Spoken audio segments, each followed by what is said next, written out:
창세기 33장입니다. 15절부터 읽겠습니다. 에서가 이르되 내가 내 종 몇 사람을 내게 머물게 하리라. 야곱이 이르되 어찌하여 그리하리이까.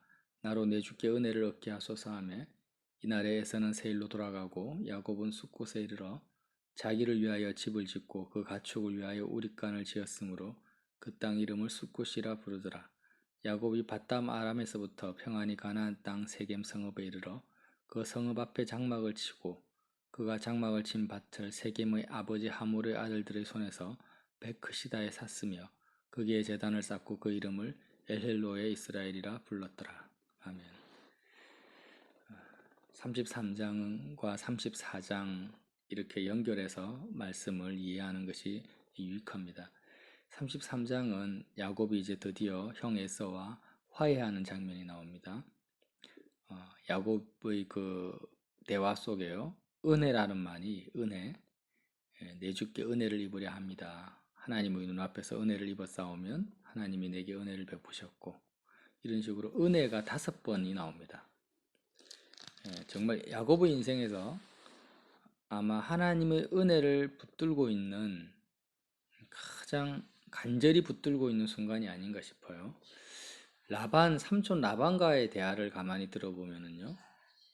그때도 하나님이 은혜를 베푸셔서 라반의 손에서 구원해 주셨는데 라반과의 대화 속에는 야곱이 내가 삼촌 집에서 이것도 했고 저것도 했고 이렇게 밤이 맞도록 수고도 하고 돈도 안 떼먹고 성실했고 자기가 한 행위에 대해서 얼마나 장황하게 자기의 그 선행을 강조하고 많이 이야기하는지 몰라요. 반복적으로. 그런데 야복 강가에서 하나님과의 씨름 이후에는요. 이스라엘이라는 이름을 받은 이후에는 에서와의 만남에서는 철저하게 자기 행위는 하나도 말하지 않고 오히려 자기를 철저하게 낮추고 은혜를 입었으면 이렇게 해달라고 철저하게 은혜를 붙드는 야고보의 그 고백을 들을 수가 있습니다. 하지만 그렇다고 해서 야곱이 온전히 하나님의 은혜 속에 있었느냐? 그렇지는 못했습니다. 라반과의 대화보다는 훨씬 낫지만 그러나 에서와의 대화 속에도 얼마나 야곱이 또 자기의 능력과 자기 지혜를 의지하는지를 알 수가 있죠. 야복강 씨름 이후에요. 저번에도 말씀을 나눈 것처럼 또 가족들을 셋대로 나누지 않습니까? 여종과 자식, 레아와 자식, 라헬과 요셉 이렇게 해서 에서를 만나는데 형한테 갈 때 어떻게 가냐면 7번 땅에 몸을 굽히고 형에게 나아갑니다. 그러니까 가다가 7번 절을 하고 또 가다가 7번 절을 하고 이런 식으로 갔는지 모르겠어요. 이런 행위들은 전쟁에서 패배한 적군의 왕이 이렇게 항복할 때 이런 식으로 절을 하거든요. 그래서 완전히 에서에게 나는 형의 종입니다. 형과의 싸움에서 완전히 진자입니다. 나를 불쌍히 여겨달라고 이렇게 자신을 낮추면서 가는 겁니다. 이렇게 할 필요가 없는 거죠, 사실은. 형과 동생 사이에서 정말 내가 하나님의 보호를 받고 있고 하나님의 군대가 나를 지키고 있다는 그 믿음, 그 은혜 속에 내가 산다면 형에게 절을 하는 것도 좋고 자신을 낮추는 것도 좋지만 야곱이 지금 오버하는 거죠. 형을 너무나 두려워하는 것입니다. 어쨌든 이산가족이 상봉하듯이 그렇게 입을 맞추고 서로 울고 목을 어금 맞추고 감격적인 죄를 합니다.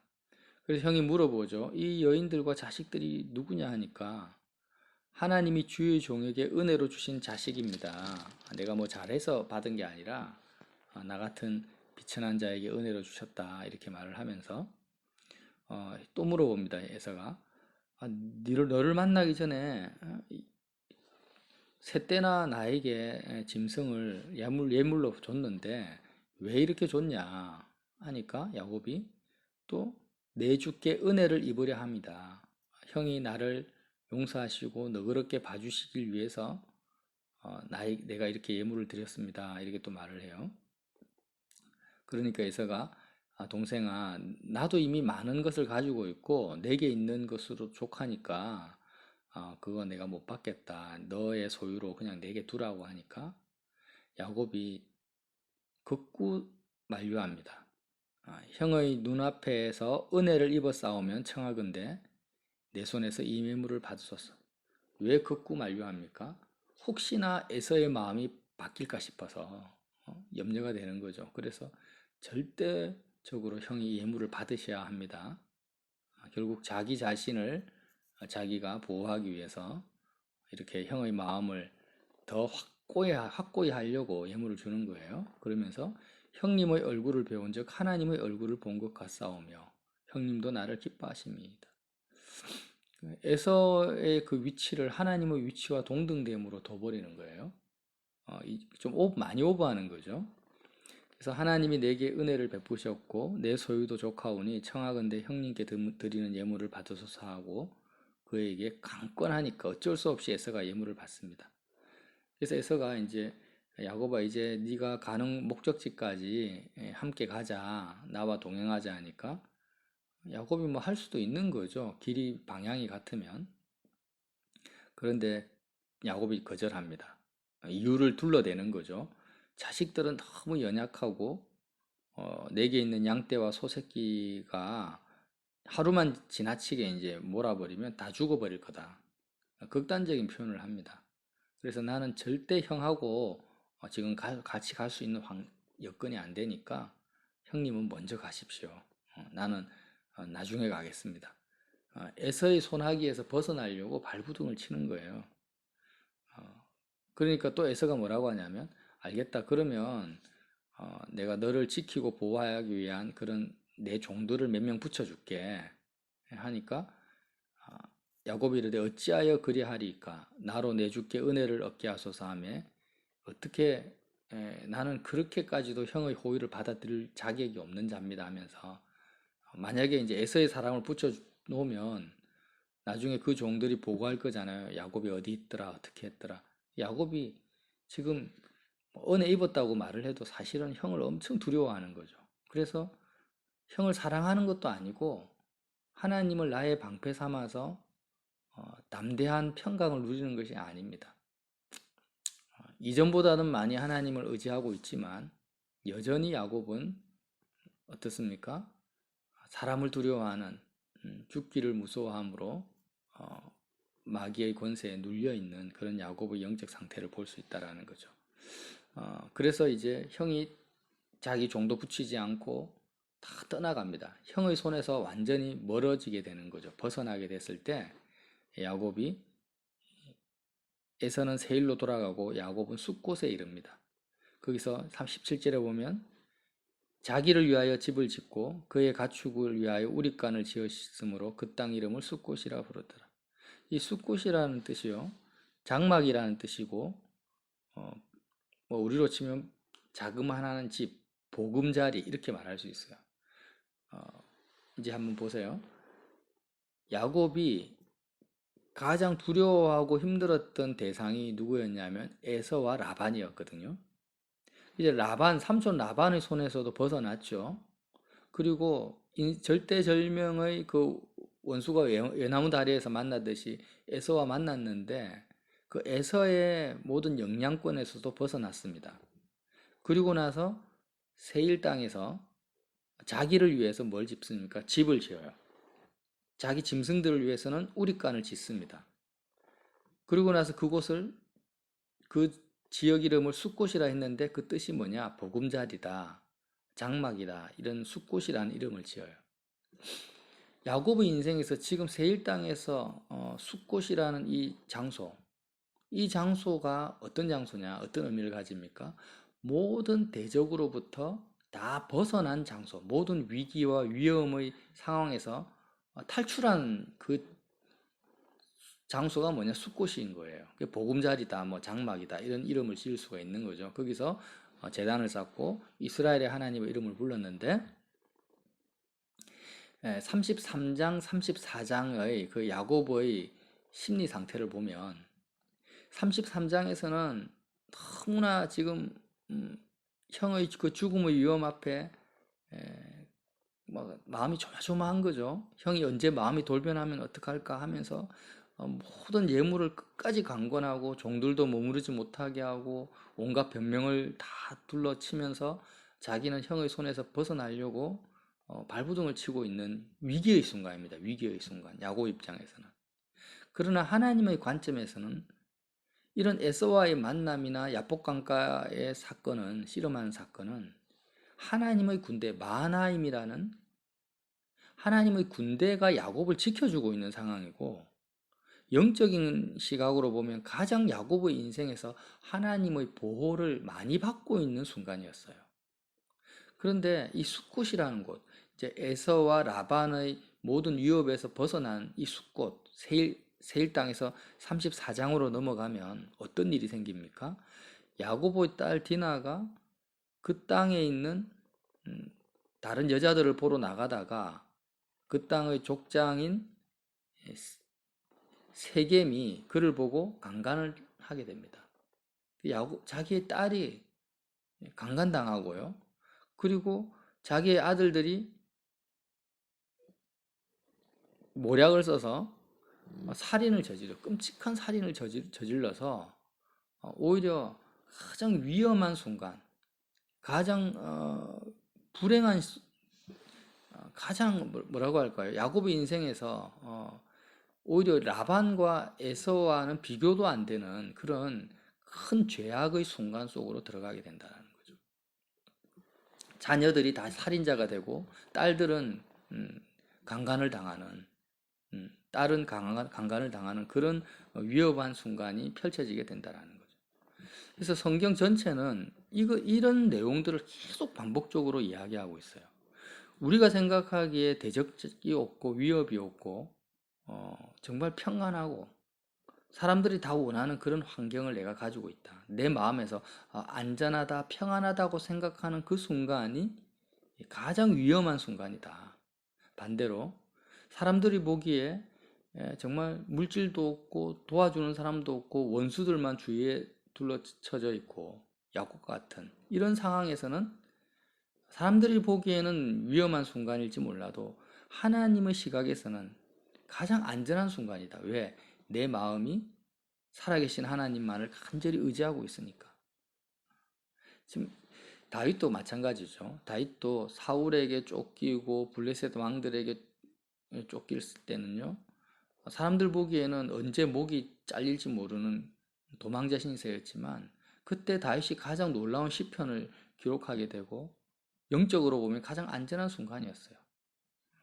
그런데 나중에 자기가 왕이 되고 대적자들이 다 물리쳐 버리고요. 자신은 전쟁터에 나가지 않을 정도로도 그 정도로 이제 왕권이 강화됐을 때는 어떤 일이 벌어집니까? 궁에서 밧세바 사건이 일어나는 거죠. 다윗 인생에서 가장 비참한 그리고 처절한 죄악을 짓게 됩니다.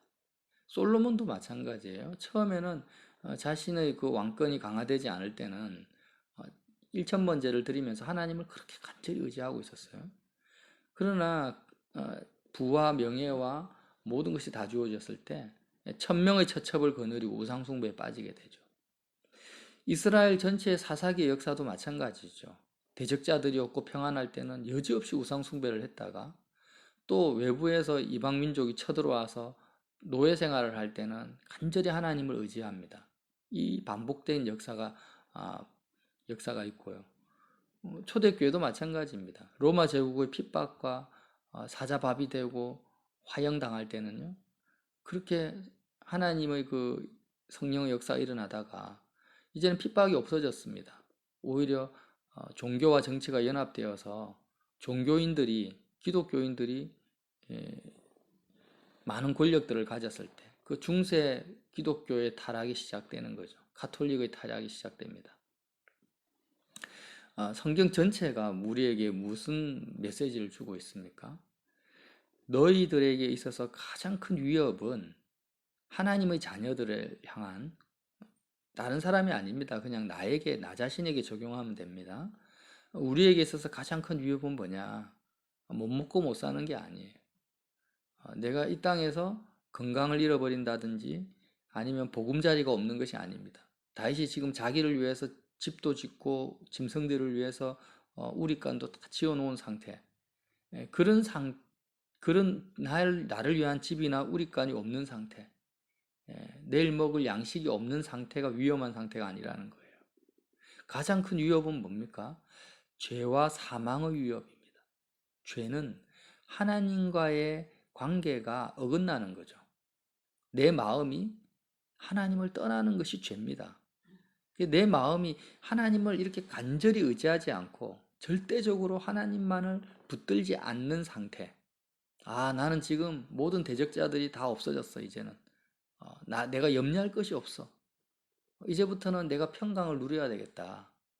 그러니까 결국 사람들의 마음속에서의 죄는 뭐냐면 전능하신 하나님이 안 계셔도 내가 평안할 수 있는 상태를 추구하는 것이 죄입니다. 하나님이 없어도 내가 많은 것들을 할 수 있는 상태를 추구하는 거예요. 심지어는 예수님을 믿어도 마찬가지죠. 내가 신앙생활을 하면 마치 환자들이요 병원에 갑니다. 병원에 가서 의사를 의지하죠. 그 의사를 의지하듯이 하나님을 의지하는 거예요. 왜 의사를 의지합니까? 병이 있으니까. 건강한 사람은 의사를 찾아가지 않습니다. 왜요? 찾아갈 필요가 없죠. 병이 없으니까. 건강하니까. 결국 하나님을 의사처럼 의지하는 거죠. 내가 지금 사람들 라반과 에서 같은 그런 대적자들이 있으니까, 그런 병균 바이러스가 있으니까 하나님이 필요할 뿐입니다. 그러다가 그런 대적자들이 없어지면 건강하면 의사를 찾아가지 않듯이 더 이상 하나님을 내가 찾지 않습니다. 이게 죄라는 거예요. 이런 죄의 실체를 깨닫고 이런 죄가 정말 나에게 위협이다.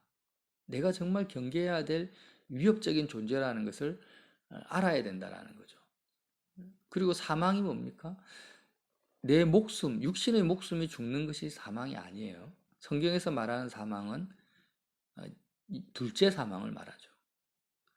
하나님과의 관계가 끊어진 상태, 영원히 끊어지는 상태가 둘째 사망인데, 이 죄와 사망의 위협이 우리가 정말 경계해야 될 위협입니다. 이 땅에서 먹고 살고 뭐가 있다 없다 이런 것은 오히려 내가 연약할수록, 바울이 나는 약한 것을 자랑한다고 말하잖아요. 이 세상에서 육신에 보이는 이 환경들, 이런 상황들은요, 오히려 내가 약하고 연약하고 지금 하나님 없으면 하루도 못 사는 상황이다. 하나님의 자녀의 입장에서는요, 제일 안전한 순간이에요. 제일 하나님의 그 은혜가 충만히 임할 수 있는 환경이라는 거예요. 그런데 제일 위험한 순간이 어떤 순간입니까? 이 야곱과 같은 순간. 라반과 에서의 대적자들이 없고 다윗과 솔로몬과 같은 그런 순간. 죄와 사망의 권세가 내 속에 확 들어와 있는 거예요, 그때. 데살로니가전서 5장 2절에 뭐라고 합니까? 주의 날이 밤에 도둑같이 이를 줄을 너희 자신이 자세히 알기 때문이라. 그래서 성도들은요, 깨어있는 성도들은 주님의 날, 재림의 날, 심판의 날이죠. 이 날들이 세상 사람들에게는 밤에 도둑같이 이릅니다. 밤에 도둑같이 이른다라는 것은 잠자고 있을 때 생각지 못한 그때에 주님의 심판과 재림이 임할 거라는 겁니다.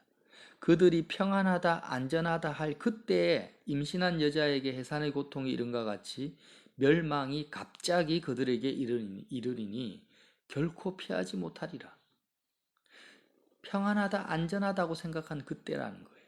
지금 야곱도 이제 평안하다, 안전하다 이렇게 생각한 그때에 어떤 일이 벌어지게 됩니까? 나중에 자신의 딸이 강간당하고 자기 아들들이 끔찍한 살인을 저지르는 거예요. 평안하다, 안전하다 할 그때 멸망이 갑자기 임하는 것과 같은 것입니다.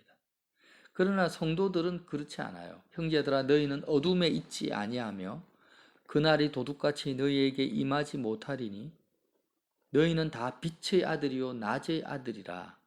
우리가 밤이나 어둠에 속하지 아니하리라. 우리는 빛의 아들이고 낮의 아들입니다. 어둠의 아들들이 아니에요. 어둠이라는 것은 뭐냐면 죄와 사망의 그 위협을 느끼지 않는 상태입니다.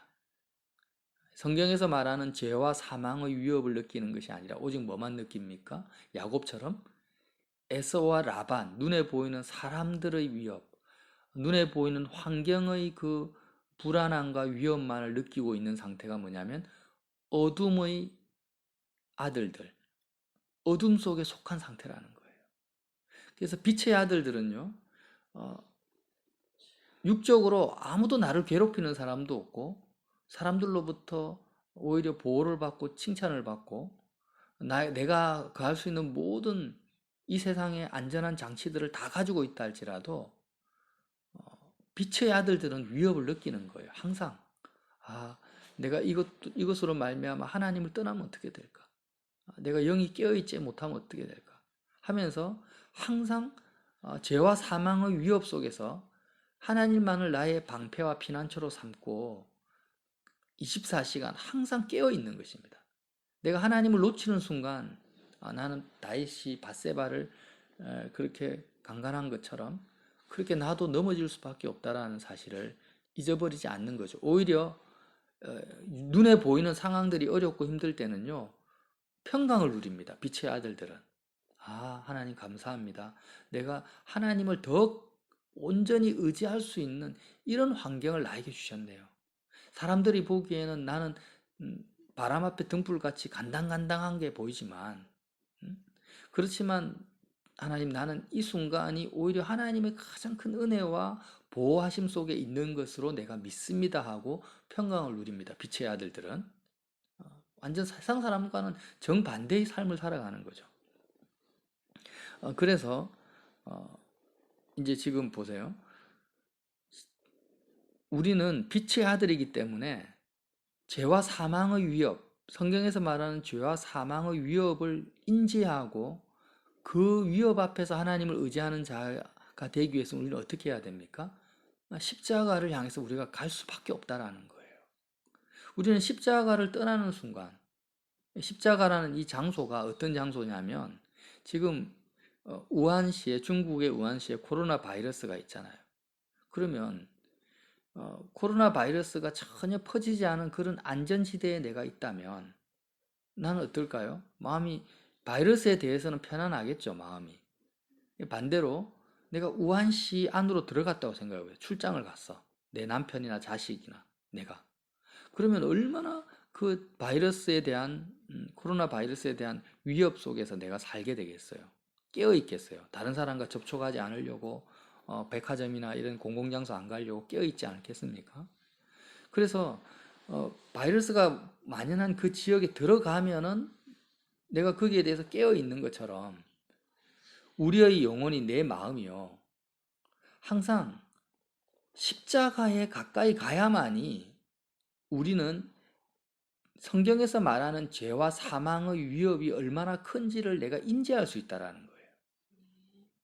이 사실이 중요합니다. 우리가 마음이 십자가라는 그 장소에 그리스도께서 우리의 죄 때문에 살을 찢으시고 피를 흘리시고 정말 우리가 얼마나 하나님과 분리된 상태인가. 내 마음이 하나님을 사랑하지 아니하고 세상으로 가득 채워진 죄인인지를, 나의 실체를 보지 못하는, 내 영혼의 실체를 보게 하는 그 장소, 그 십자가에 내 마음이 들어가야만이 우리 영혼이 깨어난다라는 거예요. 정말 내가 정말 위험한 것이 있구나. 이 죄와 사망이 얼마나 무서운가. 그러면서 어떻게 됩니까? 나는 빛의 아들로 살아갈 수 있다라는 거예요. 그런데 내가 십자가를 떠나버리고 눈에 보이는 이 세상 속으로 들어오면 거꾸로 살아가면 거꾸로. 십자가를 떠나는 순간 이제는 뭐가 위협으로 느껴집니까? 죄와 사망이 나의 위협이 아니에요. 그냥 돈 떨어져 가는 게 위협이고, 세상 사람들이 나를 핍박하는 것이 위협이고, 먹고 살 것이 없는 것이 위협인 거예요. 그런 위협 속에서 죄와 사망의 위협이 아니라 마귀의 권세 속으로 들어가 버리고 난 어둠 속으로 들어가는 것입니다. 그래서 성경 전체가 항상 반복적으로 무엇이 선민들에게 가장 큰 위협이며 위기의 순간인지를 우리에게 보여주고 있습니다. 야곱의 인생을 통해서도 보여주고 있는 것입니다. 오늘도 정말 내가 세상 사람들과 똑같은 어둠 속에 있는지 아니면 십자가 앞에 내 마음을 두고 있어서 나 스스로가 좀 정신병자 같을지 모르겠지만 마치 바이러스에 대한 경각심을 가지기 위해서 우한시로 들어가는 그런 정신병자 같이 보일지 모르지만 정신병자가 아닙니다. 십자가로 가는 사람은 항상 내 마음이 주님의 그 십자가를 떠나지 아니하여서 빛의 아들로 오늘도 승리하시기를 예수님 이름으로 빌어드립니다.